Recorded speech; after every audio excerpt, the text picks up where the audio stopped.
As family and friends mourn the loss of Vonzell Banks, the mother of the slain teen collapses under the weight of her own grief while visiting the place where the 17-year-old was gunned down.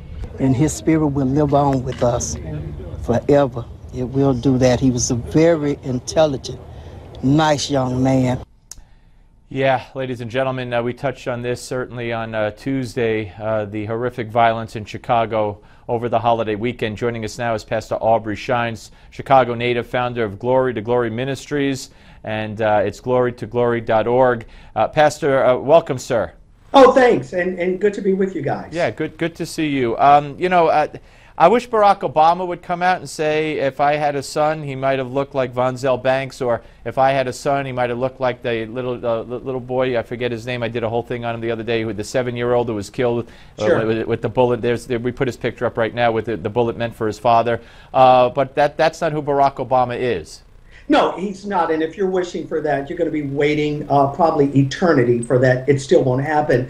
Barack Obama's ideology will not allow it. It doesn't fit his agenda. It doesn't fit the liberal left's agenda at all. And as a result of it, it's never going to happen. Again, the only time in Barack and what I call the other pimps of the city, like Al Sharpton and Jesse Jackson, when these things really make a difference to them, it's only when it's someone white killing someone black. Forget about the thousands of blacks that are being murdered by blacks. You're not going to have an outpouring of any other, even other major media that's even going to pick it up. Again, it doesn't fit their narrative. So I'm not surprised. Sorry. All right. Well, Pastor, what is going to change? I mean, Chicago has the strictest gun laws in the nation. The police chief has said, we lock them up, they let them out. And this isn't the first time he said this. I go back a year, I found a piece I did on another murder or slew of murders in Chicago, and he said the same thing. We don't have the jail space. So if you're going to have the laws and arrest the people, you need to lock them up. Well, of course you need to lock them up. And again, I think your opening is excellent. Take, for instance, look at places like Florida and Texas, where guys like me and others, we can carry weapons. Why don't we have that same crime rate? Because we don't have the restrictions. Our constitutional rights, unlike Chicago, it's not being violated. If you allow people to defend themselves, you wouldn't have as large of this percentage of this horrific dynamic that is being played out in Chicago. You're going to continue to have it, as you do in every liberal city in America, until people realize we probably need to make an exodus from the party that kind of enforces this ideology upon the people. That's when you're going to begin to see it happen. They're going to have to change, and that's what we're doing. We're trying to create an exodus, what we call from the DNC plantation, and go back to those who are liberators like Abraham Lincoln. You'll begin to see a change. Trust me when I tell you that. There are so many dissatisfied black people that you hear from that are willing to speak out. At one point, there was a rash of them on the streets of various cities that people would put microphones in front of. Is that going to translate? Do Republicans have to do something?